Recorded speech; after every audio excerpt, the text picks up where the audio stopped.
In the 1970s, a strange visitor walked across a remote pass in the far north of India.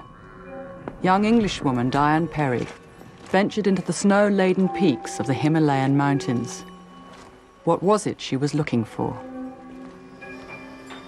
I believed from a very early age that we were inherently perfect and that we had to come back again and again to realize and attain to our innate perfection. So therefore, my two big questions were, what is perfection? And how do we attain it? And I asked many people, teachers and priests and everybody who I thought might know. They all say, you have to be good, or you have to be good, you have to be kind. And I felt, well, yeah, of course you have to be good and kind, but that's not it. Because, I mean, many people I know are good and kind, but they're not perfect. Perfection is beyond that. That's just the foundation. Diane Peri's search for perfection led her to Tibetan Buddhism. Taking on the name of Tenzin Palmo, she isolated herself in a cave 14,000 feet above sea level. Here, with only the company of wolves and snow leopards, she embarked on a 12-year period of intensive Buddhist meditation. For 8 months of the year during the harsh winters, the cave was entirely cut off from the rest of the world.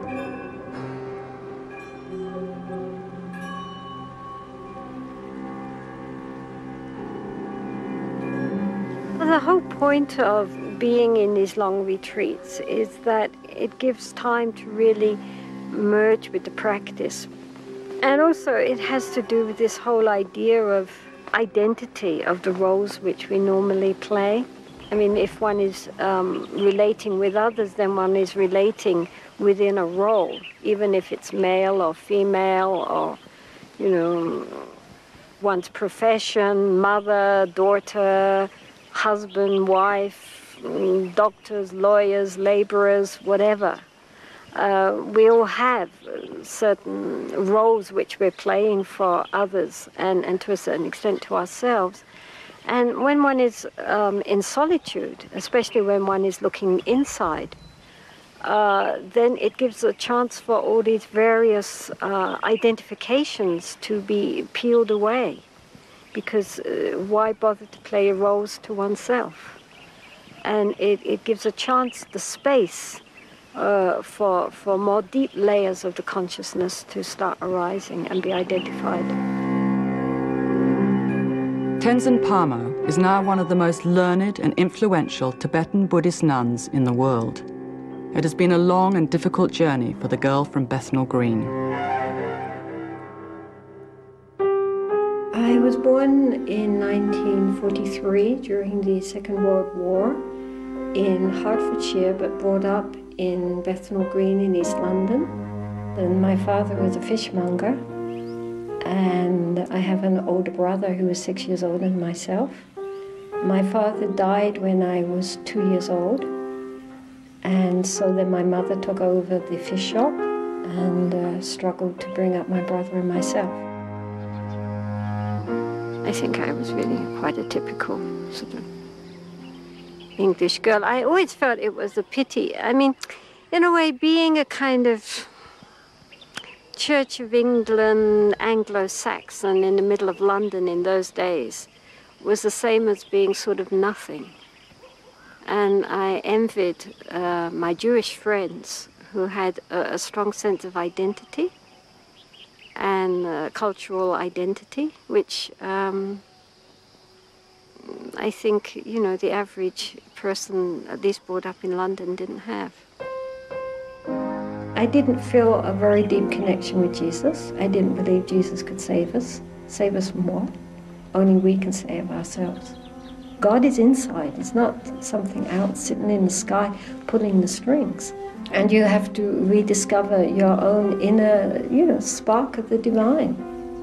So during my adolescence, I was looking into many religions, trying to find a very clear definition and path for regaining our true nature. When I was 18, I read a book on Buddhism and immediately recognized that this is what I had always believed, although I hadn't realized that there actually was a religion which put it so nicely and so clearly. I mean, far better than I had ever formulated it for myself.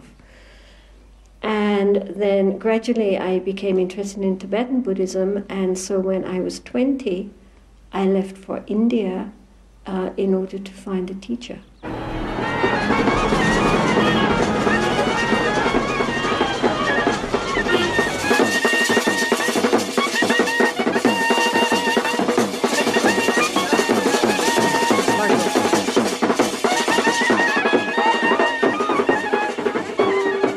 When Tenzin Palmo arrived in India, she was one of many Westerners looking for enlightenment in the East. She went to stay with another Englishwoman, Frida Bedi, at a school for young lamas in Dalhousie, northern India. The school was awaiting the arrival of an important lama, the 8th Kamtrul Rinpoche, who Tenzin Palmo hoped would take her on as a student. On the last day of June, which was my 21st birthday, the phone rang and Frida Bedi answered it, and then she said to me, well, your best birthday present has just arrived down at the bus station. Kamtrul Rinpoche is here. So then I was just, I was completely in a panic, thinking, oh, my lama's come. I had never seen him. I didn't know if he was old or young or fat or thin or anything. I had never seen a photo of him. So then I went in and I prostrated and I offered the scarf, and then I just sat there, and I was so nervous that I couldn't even look at him. And so I just sat and I stared down at the end of his robe and his brown shoes. Then I looked up and saw him for the first time. And then it was first of all as if I was seeing somebody that I knew very well that I hadn't seen for a long time, like, oh, how lovely to see you again. And at the same time, it was as if the very deepest part of my being had suddenly taken material form in front of me, that like he had always been inside me, but now he was manifested outside. And 3 weeks later, I received my first nun's ordination from him, which was probably not only the greatest birthday present I could have had, but the greatest blessing of my life.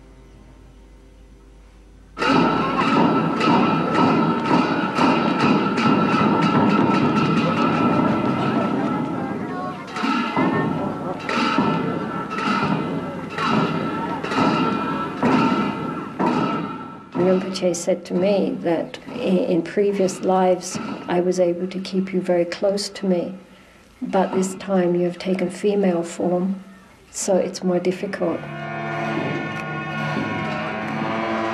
I stayed with him and his community for about 6 years. I was working as his secretary and also teaching English to the young monks. But because those were very early days, they really didn't know what to teach to a Western person. And also being female and the only nun, I didn't belong anywhere. I didn't belong in the lay community. I also didn't belong in the monastery. So although it was wonderful being near to Rinpoche and the other lamas, it was also a time of great loneliness. People ask if I was lonely in the cave, but I wasn't lonely in the cave. I was very lonely when I lived in the community. And also very frustrated because I couldn't really get any solid teachings.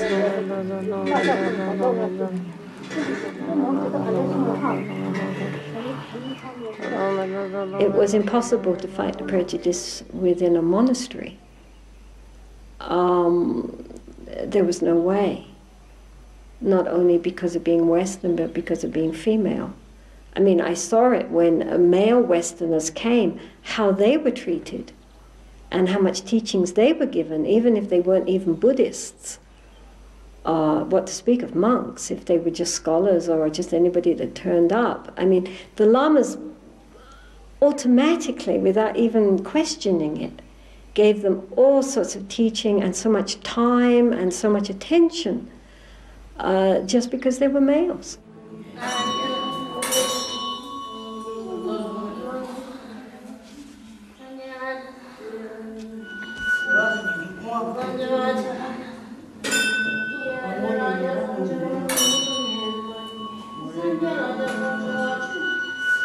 Eventually, after several years at the monastery, Tenzin Palmo got enough teachings to feel confident she could go into extended retreat. On the advice of her Lama, Kamtrul Rinpoche, she began to look for a suitable place. Eventually I heard that there was this sort of cave up on the mountain about an hour or so away from Tayugompa. So one day, a group of us, of monks and nuns, we went up the mountain to have a look. And so then when I saw it, I thought that this would be a very ideal place to stay. So we built it up and made a proper wall and put in doors and windows and then mudded it over on the outside and the inside. And then I moved in.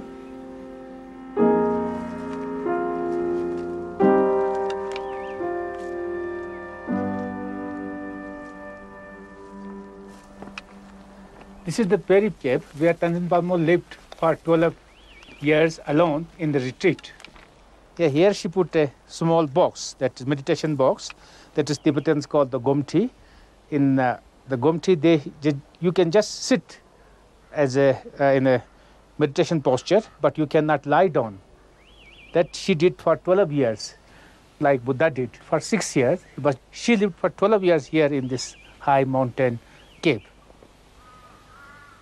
So this is the meditation box, and then this was a box which I used as the table, and then these are Tibetan books wrapped in cloth. And this is the window, and this is the stovepipe.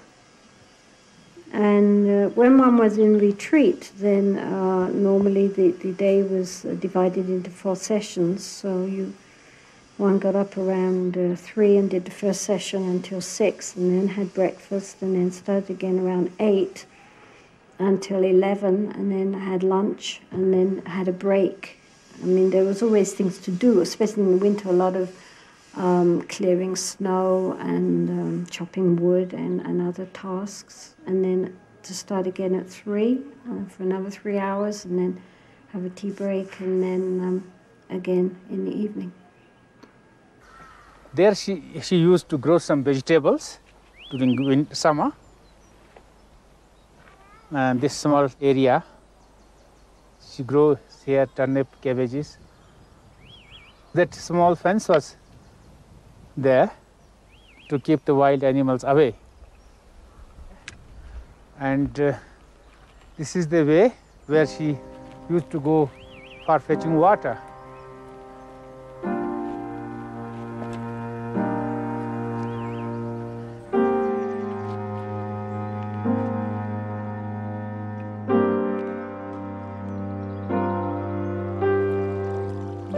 Every year I also would come back to Tashijan to see Kamtrul Rinpoche to check up with him. When I was away, then I would, if any ideas came to me, I would write questions, all sorts of different kinds of questions, and I would have these pages of questions. And then when I would see him again, he'd sort of lean back and say, okay, where's your list? And I would ask him all these questions, and his answers were always so perfect, because he would say, well, according to this tradition, they say this. According to that tradition, they say that. In this book, it says this or that. And on this level, it's like this. On this, it's like that. But I think, but this is just my opinion, I think, and it was always exactly right. He was just really, he was a Buddha.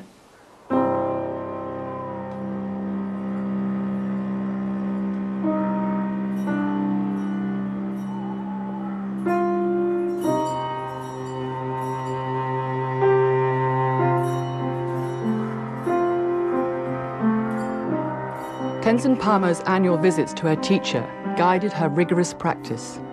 She studied classical Tibetan texts, which described complex visualization techniques. In accordance with the highest aesthetic traditions, she slept for only 3 hours every night, seated in a meditation posture.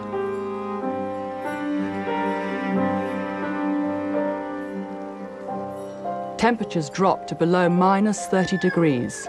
Snow made the cave damp and dangerous. How many months a year did you have snow? Depended on the year, anything from 6 to 8 months. To 8 months? Yeah. Well, Sometimes it would start snowing in November and just carry on until May. And one time there was a blizzard for a week, and everything got completely submerged by snow. And so when you opened the door, which fortunately opened inwards, there was just this like wall of ice. It was completely black. It was blacker than you can, I mean, there just was no light. And I was afraid that the lamp would be eating up oxygen, because I thought, well, you know, we're completely blocked on all sides, everywhere, and that there's only going to be a little oxygen, and that you're going to use it up very quickly. So I thought, okay, so now I'm going to die. I mean, because then, you know, when I was getting all, you know, yes, you know, take care of me in the bardo and da da da da da, and then I heard this voice inside saying, dig out. I said, oh, yes, right, Rinpoche. Okay. Right. So, I love it. So then I tried digging out. Of course, you know, because it was a wall, then you had to bring the snow into the cave, right? So indeed it was not the cave in the snow, it was the snow in the cave. Right. And so at first I tried using a shovel, and then after a while the saucepan lid. And then as I was making this tunnel trying to go upwards, I just scrambled with my hands, and I had this very cold little dark, but anyway, eventually we hit light and got out. And then when I looked out, I stuck my head out, it was still blizzarding. And then I actually tunneled out 3 times before we got to the outside, and it wasn't blizzarding anymore. What was the hardest thing you went through? When the police officer came at the end and knocked on the door and said, handed me a notice saying you've been in the country for 3 years illegally, and you better come down because you've got 72 hours to get out of the country.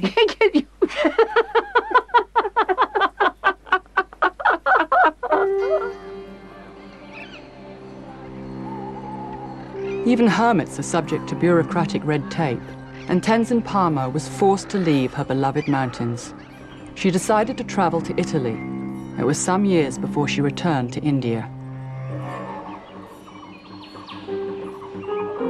Having planned to spend her life in retreat, Tenzin Palmo now questioned what direction she should take.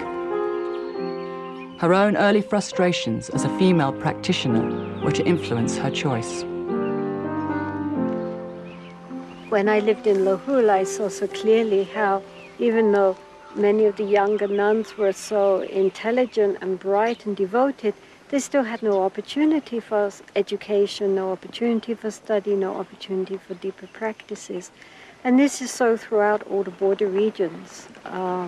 While the monks are given opportunities for study and practice, this is denied to the nuns, who mostly end up just being household servants or servants for the monks.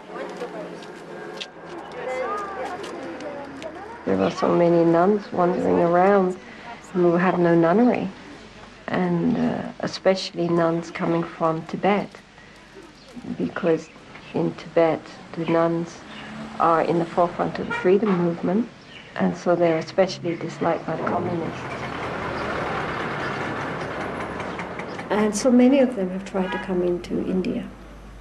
Some of them succeed, some of them don't. Many of them are caught at the various borders and then again gang raped and sent back, handed over back to the Chinese to be put in jail. Many nuns who are here have been imprisoned and interrogated and so forth, so they're very inwardly quite traumatized, but very brave.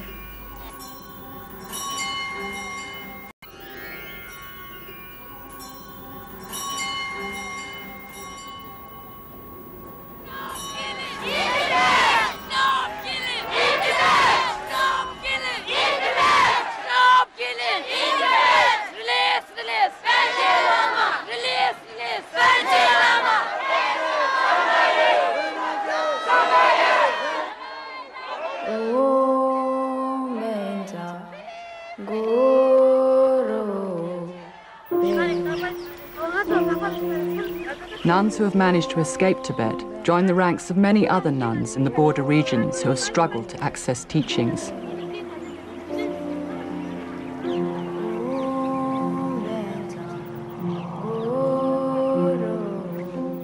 The lack of opportunities for women led Tenzin Palmo to consider the possibility of starting a nunnery.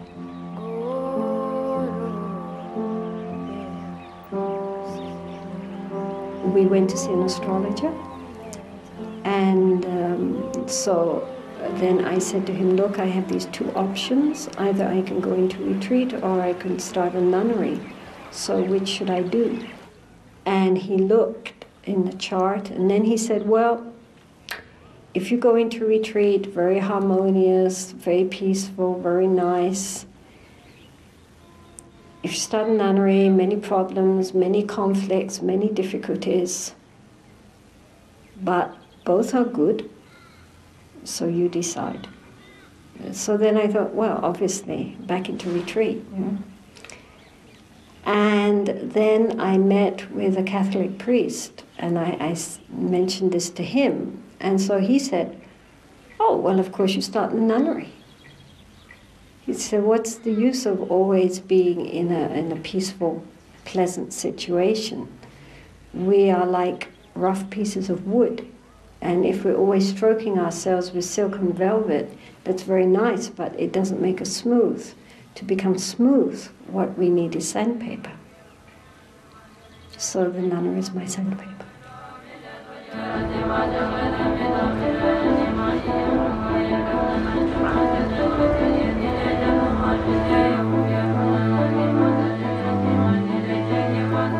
Having made her decision, Tenzin Palmo embarked on a grueling international schedule of public talks and lectures in order to raise funds for the nunnery project.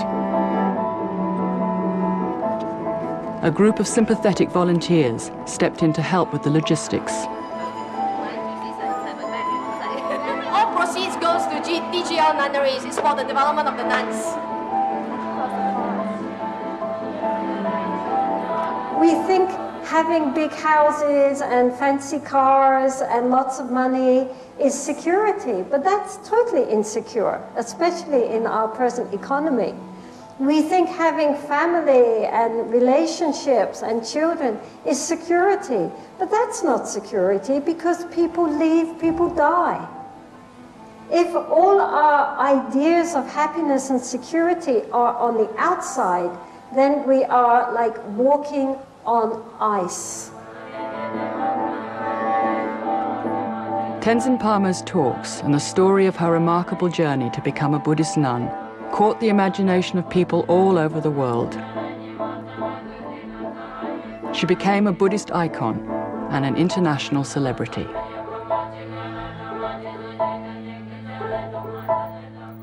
Inspiration with your courage.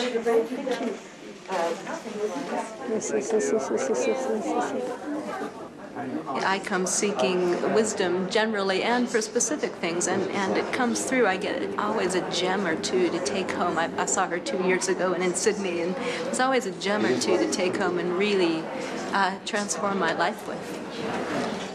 And we are noticing that the nuns really are really dedicated and practicing, and we hope that in the future some of them, through their studies and through their practices, can also become teachers of others, because there is a great dearth of female teachers in the Tibetan tradition.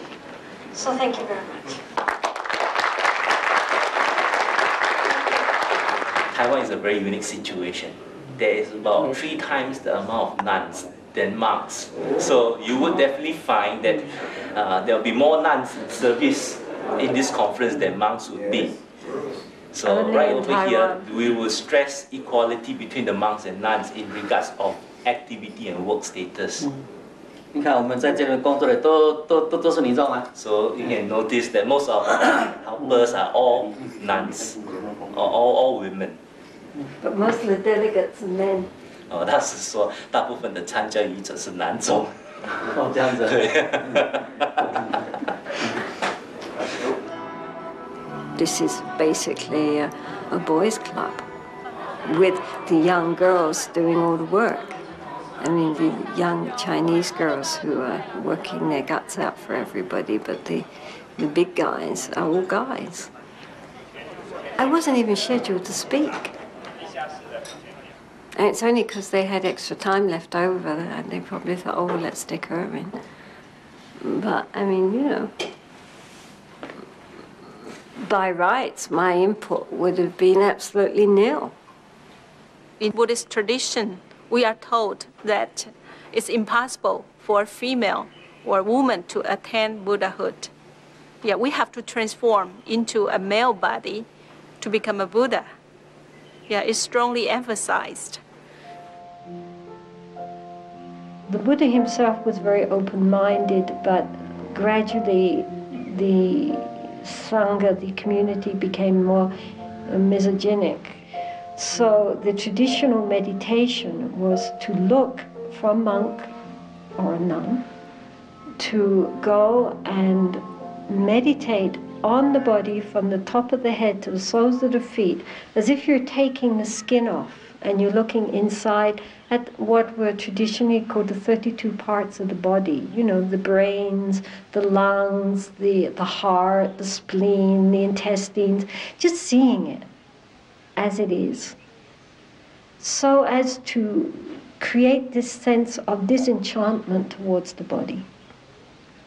Some centuries later, the texts by, for example, Nagarjuna or Shantideva, who were great Indian pundits, talk about seeing a female in front of you, and you're peeling the skin away from her and looking at all her bodily parts, or imagining her as a corpse and decomposing and all the worms coming out, etc.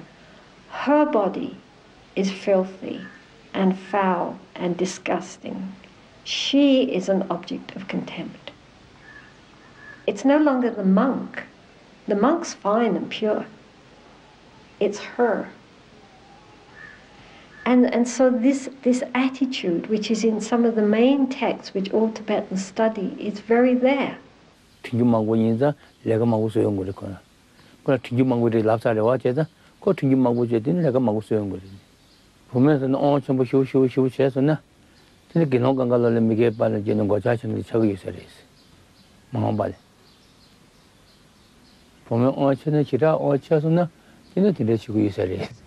We can change. The Buddha himself said that we can change. If we could not change, I would not tell you to change. But we can change. We can turn our anger and our sense of aversion and revenge into understanding and loving kindness and compassion. We can do that.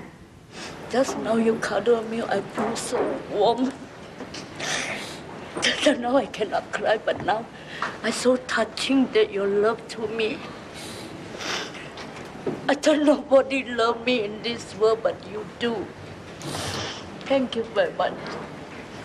Thank you very much. I hope to see you next time. Let's go.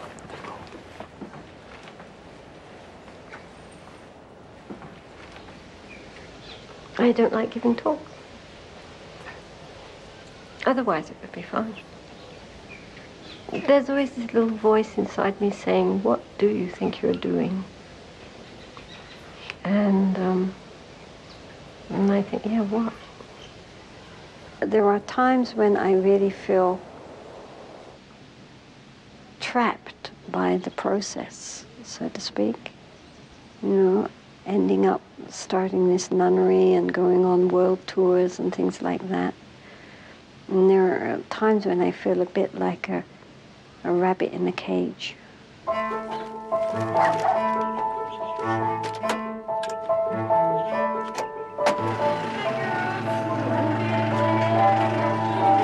The years of touring have borne fruit. Tenzin Palmo and her team of volunteers have finally raised enough money to purchase land on which the nunnery will be built. Makeshift accommodation is being used to house the first of many applicants.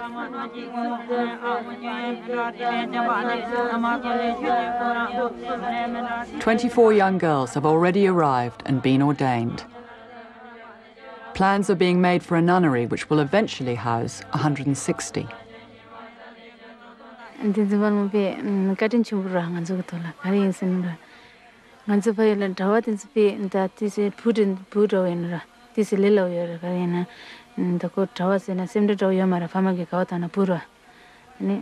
pumudo ina mi lungbal dana tisi an simde do yora pumura paila ina daga anisin sejumare anisin nala liga bulgari atumi ke sela liga antinda kare insinara lojun changalle karina payu kumbala lojun yomara ani tila lojun chibe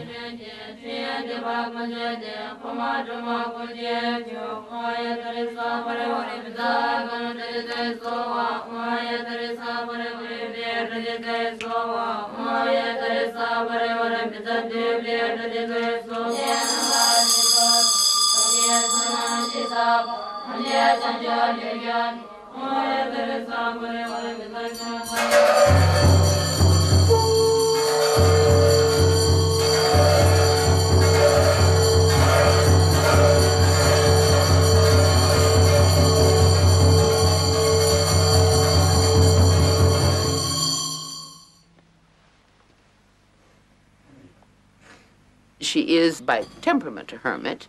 I mean, not in the sense of being against the world, but the way in which she enters the world the most completely is entering it in grace and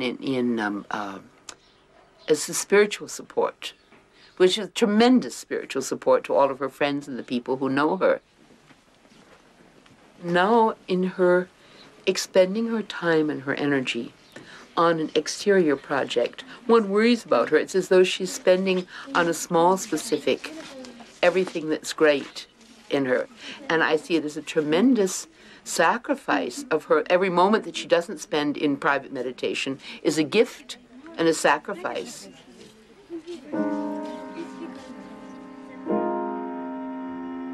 One of Tenzin Palmo's ultimate objectives is to introduce ordination for nuns at the highest level. She herself received the full Bhikshuni ordination in Hong Kong in 1973. Such high ordination is only available in the Chinese Buddhist tradition.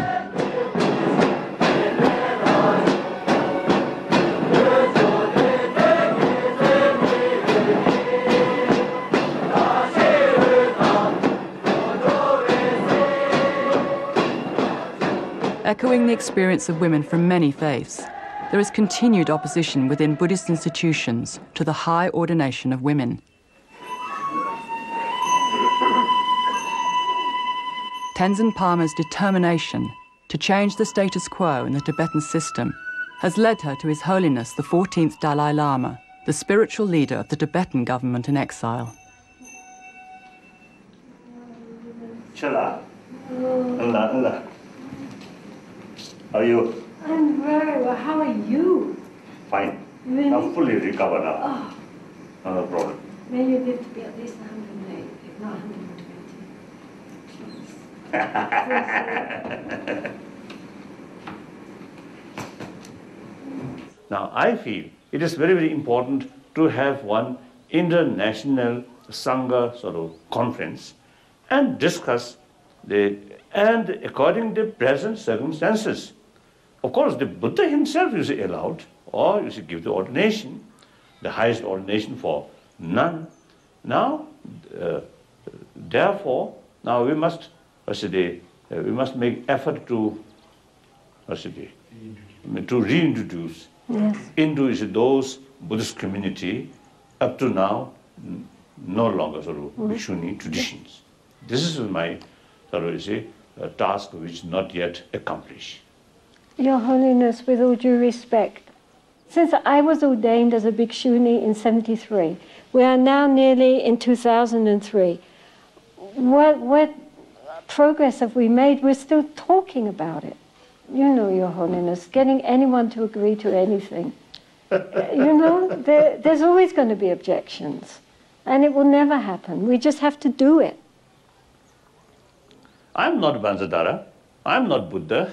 If I'm Buddha, I'm Bansadara, then I have final authority to make new sort of traditions. But this is not the case. I know. We are just I always describe myself as a simple Buddhist monk, right, who are following is a Buddhist teaching, and especially according to Nagarjuna's teaching. So Nagarjuna was pretty down on women, I have to say. Yes. And then Shantadeva also. And honestly, Your Holiness, you are not a female. You cannot imagine how much one has had this projection onto oneself and other females. That one is impure, whereas we are immaculate monks, we are not impure. That's true. That's true. That's true. Discouraged. Many occasions, say I made very clear sort of the argument or suggestions, but even then sometimes it's difficult to change. I know. Buddhists always talk about impermanence and change, but like everybody else, they don't like to change at all. So I think the best thing, I think one of the positive, way to approach this problem or issue is, I think, like your work. I think this eventually, I think, the real effect will come. It will come. It will come, Your Holiness. It will come. So very good. Just so you remember who we all are.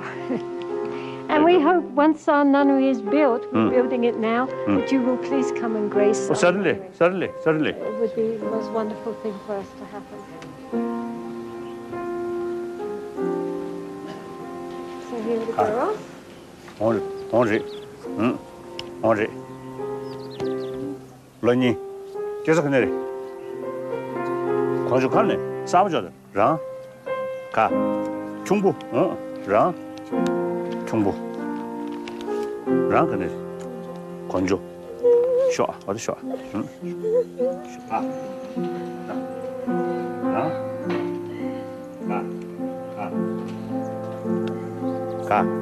가. 자나.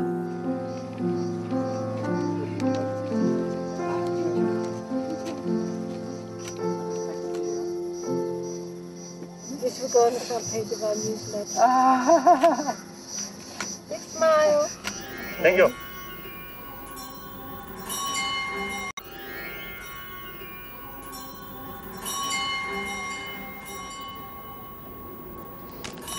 This here? This no? It's going to be office and office stuff. Yeah, stuff. So this here marked. This here. And you here? You over there. You're there. Yeah. This is cowshed. And pump room. Here, and this little office just below, and then just beyond that is the study center. Going down the hill. To teach her. Yeah? Yeah. In Tibet, Kampa Rinpoche had a nunnery, and within this nunnery there were also groups of these females, the Tokden Ma. They were also very great practitioners by all accounts. However, as far as we know, after the Cultural Revolution, we haven't heard any more about any of them. So Kampa Rinpoche at one time placed a kata around my neck and said that he always prayed that I would restore the lineage of Tokden Ma. I have always felt that as a kind of inner sacred mission. So what we're trying to do is to get some of our nuns at least to the point where they could at least start to be trained in this particular lineage. Tenzin Palmo's Lama always encouraged her to raise the standard of teaching offered to women and to reinstate the Togdenma lineage before the teachings were completely lost. The 8th Kamtrul Rinpoche died long before she was to embark on her arduous journey. The building of the nunnery honors a vision they shared. One morning, I was with my Dharma sister, Annie Loder. We went along to the monastery, and meantime we met another older American monk, another Australian man, And they said, "We think you haven't heard." And we said, "What?" And they said, Kamta Rinpoche is dead. And I mean, I fainted, you know. I mean, it was the last thing in the world that any of us were expecting. He was only 48. Anyway,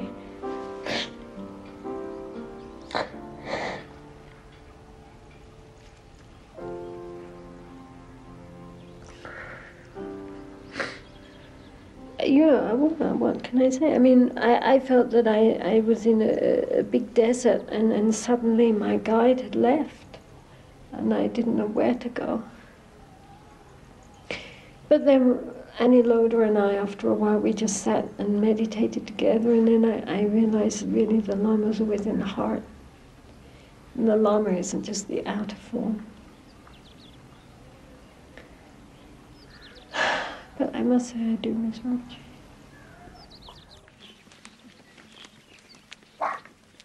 In the Buddhist tradition, death is not the end.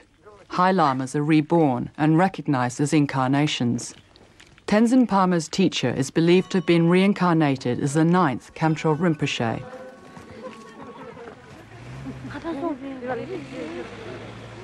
Now a young man, he has continued the support his predecessor offered Tenzin Palmo. So Rinpoche, welcome once again. As preparations are made to lay the foundations for the nunnery, the 9th Kamtrul Rinpoche is present to bless the land. We're having a ceremony for consecrating the land for the first buildings which we're going to be putting up. We'll be doing a puja for the spirits of the earth to ask their cooperation and their blessings on this project.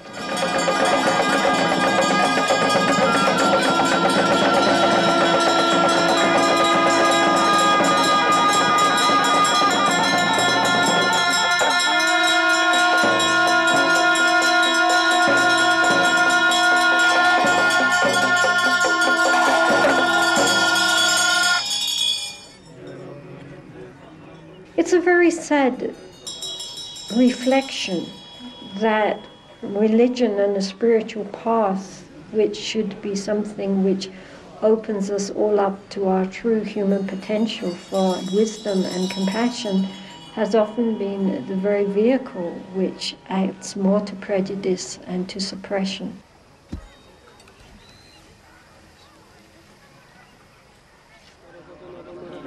I personally do not want to create any big waves. That creates opposition. I think it's just very slowly, gradually, things begin to change. The very fact that now nuns actually study and nuns debate is already something which 10 years ago was unthinkable. So things are moving. Things are moving, you know, and the thing is to go carefully and slowly and gradually, but just keep going forward.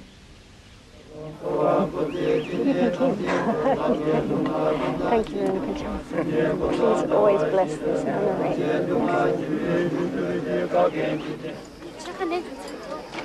Well, no, you know, we're the hosts, so we have to run around and talk to people. Secondary. Oh. We have your book, you know, we send it out to the prisoners. She said that he said inspire them. Yes, life in a cave, they will feel quite at home with this idea. Don't feel bad, guys. This is where she lived. Well, she chose it. I suppose as the more I get to know her and spend time with her, and I see how she is with people, what she gives to people, how that people who come and listen to her teachings, who come and visit her here, how they go away, each of them goes away with something that they need from her. And I think she has these qualities of being able to help people, and that she can combine her 37 years as a Tibetan Buddhist nun, the most senior nun alive now. There's nobody who's been ordained earlier than her who's still alive. I think only 2 others were. that her life has really crossed a lot of boundaries, and it's covered a lot of history, if you like, about Buddhism in the West, which I think is also a really fascinating thing about her. That she saw it when the Tibetan Buddhists came out of Tibet, and she was there, and she's seen all the changes. She's lived it, she's had the teachings, and yet she can view all of this with a Western perspective.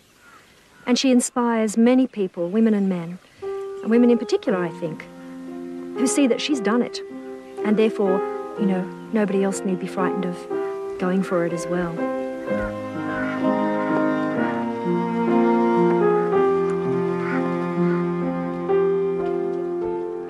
Living in a cave is very different from living in a house. That's very much a shared experience. There's something very immovable about a cave, which is very stabilizing also for one's mind and practice. How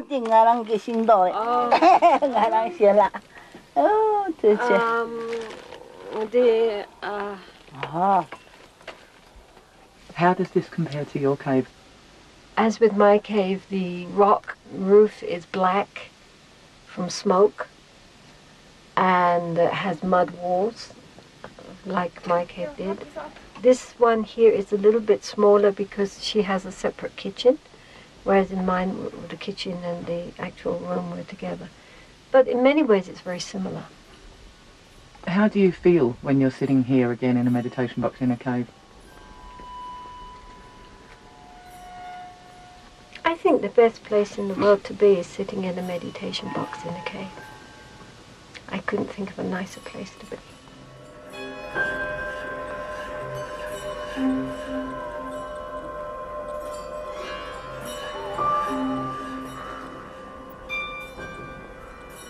In a way, people are writing about and recording and relating to this being who doesn't really exist.